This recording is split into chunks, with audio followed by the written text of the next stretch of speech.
Assalamualaikum warahmatullahi wabarakatuh. Izin memperkenalkan diri, saya Nadhil Ikhwan Asiba Walia dengan NPM 2330400039. Sebelum mulai, saya ingin meminta maaf bahwa saya tidak bisa presentasi secara tatap muka bersama Trian pada waktu itu. Jadi Trian hanya presentasi sendiri dari kelompok 5. Mohon maaf Bapak, saya tidak ikut presentasi secara tatap muka dikarenakan mengikuti Pekan Olahraga Mahasiswa untuk mewakili Fakultas Teknik pada hari Jumat waktu itu. Baik, kita mulai saja, itu paragraf atau alinea. Jadi mari kita mulai dengan definisinya. Jadi paragraf atau alinea itu merupakan sebuah satuan pikiran yang terdiri atas beberapa kalimat yang saling berkaitan satu sama lain. Jadi kalimat-kalimat tersebut tuh tidak berdiri sendiri, melainkan membentuk satu kesatuan, gagasan atau ide pokok. Jadi paragraf tuh menjadi unsur krusial karena merupakan dasar bagi penulis untuk mengembangkan ide-idenya, terutama dalam karya ilmiah. Jadi paragraf tuh wajib disusun secara sistematis lah. Agar apa? Agar pembaca tuh bisa memahami maksud tulisan dengan mudah. Selanjutnya, apa fungsi paragraf? Fungsi utama paragraf itu sebagai sarana untuk mengembangkan ide pokok dalam sebuah tulisan. Selain itu juga paragraf itu berperan lah membantu pembaca untuk memahami isi tulisan secara bertahap. Jadi si paragraf itu paragraf itu membantu para pembaca lah untuk memahami isi-isi tulisannya, sehingga informasi itu tidak menumpuk di satu tempat. Jadi bagi para penulis, paragraf itu berfungsi untuk mengatur alur pikiran lah agar tulisan tersusun secara logis, runtut, dan tetap berada pada jalurnya. Selanjutnya, ciri-ciri paragraf yang baik. Jadi ciri-ciri paragraf yang baik tuh, sebuah paragraf tuh bisa dikatakan baik jika memiliki 3 ciri utama. Yang pertama tuh ia harus memiliki satu gagasan utama yang jelas. Kedua, seluruh kalimat pendukung di dalamnya tuh harus saling berkaitan. Untuk apa? Untuk membuat ide pokok. Dan yang ketiga tuh susunannya harus runtut serta tidak boleh menyimpang dari topik yang sedang dibahas. Dan selanjutnya tuh ada syarat-syarat pembentukan paragraf. Jadi untuk membentuk paragraf yang benar menurut modul yang saya pelajari dan saya baca sedikit, ada 2 syarat utama yang wajib dipenuhi. Yang pertama tuh kesatuan dan koherensi. Kesatuan itu bicara soal fokus pada gagasan, sementara koherensi itu bicara soal bagaimana lah hubungan antara kalimat itu terjalin secara terpadu.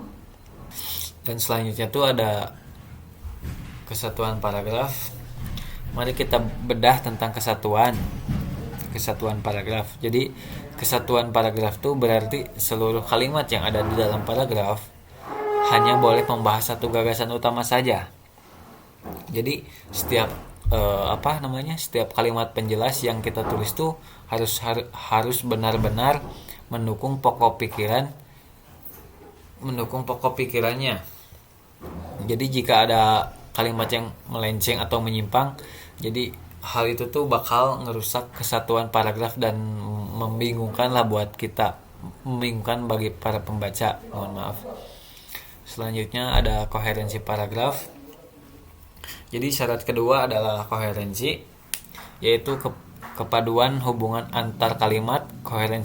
Jadi koherensi inilah yang membuat sebuah paragraf itu terasa mengalir, logis dan runtut saat dibaca. Jadi hubungan yang padu itu bisa kita bentuk melalui penggunaan kata penghubung, pengulangan kata kunci yang tepat, serta penyusunan ide dengan urutan yang jelas. Selanjutnya, cara mencapai koherensi. Jadi lalu bagaimana cara praktis mencapai koherensi tersebut? Jadi kita tuh bisa menggunakan kata hubung seperti contohnya tuh oleh karena itu, selain itu, atau dengan demikian. Selain itu juga bisa. Selain itu, oleh karena itu, dengan demikian. Jadi kita tuh bisa mengulang kata kunci tertentu agar keterpaduan tuh tetap terjaga. Dan yang terakhir tuh susunan ide harus disajikan secara logis, udah jelas ya. Contohnya tuh dengan menggunakan pola dari pembahasan umum menuju ke khusus. Selanjutnya ada hubungan kesatuan dan koherensi. Jadi perlu kita pahami bahwa kesatuan dan koherensi adalah dua hal yang saling berkaitan erat ya dalam pembentukan sebuah paragraf. Jadi kesatuan berperan menjaga agar paragraf tetap fokus pada satu ide pokok, sementara untuk koherensinya itu bertugas menjaga agar hubungan antar kalimat tuh di dalamnya tetap padu dan mengalir, jangan runtuh. Jadi si koherensi kesatuan ini punya hubungan yang erat lah. Dan selanjutnya ada paragraf dalam penulisan. Jadi di dalam dunia penulisan ilmiah, aturan paragraf itu menjadi lebih ketat. Kenapa? Karena harus disusun secara objektif dan logis. Jadi setiap paragraf tuh sebaiknya hanya memuat satu ide pokok saja. Jadi dengan menerapkan aturan paragraf yang baik, argumen yang kita sampaikan, yang kita tulis tuh akan menjadi lebih kuat lah dan memudahkan pembaca dalam memahami esensi tulisan kita. Dan selanjutnya itu ada kesalahan umum dalam paragraf. Jadi ada beberapa kesalahan. Nah, ini yang menarik. Jadi ada beberapa kesalahan yang sering kita temui lah. Di antaranya tuh adalah memasukkan lebih dari satu ide pokok dalam satu paragraf tunggal. Dan kesalahan lainnya tuh hubungan antar kalimat yang tidak padu atau terputus. Jadi kita juga perlu menghindari paragraf yang terlalu panjang. Karena apa?